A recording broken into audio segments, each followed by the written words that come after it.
at our school initially, it was about I bring up Yeah. Trevor and we're going to talk about Trevor. So we needed people in the room who all um, knew Trevor, understood Trevor, Yeah. whatnot. But then when we get to high schools where we'd either see massive teams come together, because if we're going to talk about grade 10 students, I can remember one school where there were 24 people in the room because that's Hmm. how many were teaching the grade or Well, were engaged with the grade 10 and population. many high school teachers can have Yeah, 150 kids yeah, in yeah. one semester. So how does that work out? Yeah, so this is then, and if we're focused on Trevor, it could be a space where why am I in this conversation? I Hmm. don't even have that kid.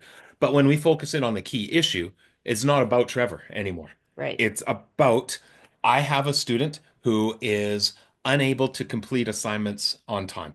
Yeah. What could we do? And now anyone in that room could say, well, I have a student where that is currently happening or has happened in the past when we focus on that key issue. So when we understand that really well, now this allows us to look at multiple layers of collaboration. Hmm. So that, for instance, I might be meeting with my grade level team for collaborative planning, but when it comes to collaborative team meeting, I might be in a different group, mixed up. I might be sitting around the table with people I do not normally engage in conversations about practice about. And the other side of this that we Hmm. know is typically those teams that are established. So, for instance, a science department at a high school, whether we had collaborative planning established or not, those teachers are probably already going to be naturally talking to one another because they're teaching similar course, similar subject areas, uh, probably with similar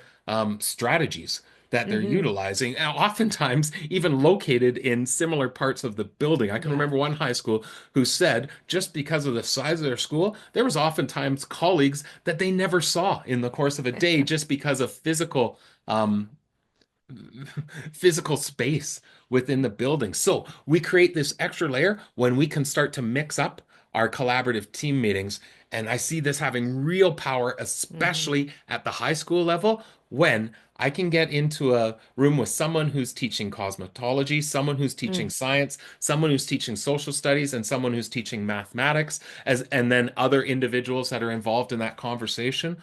When we focus in on the key issue, it is really, really interesting to start hearing the perspectives, ideas from that diverse team that I may not have been accessing.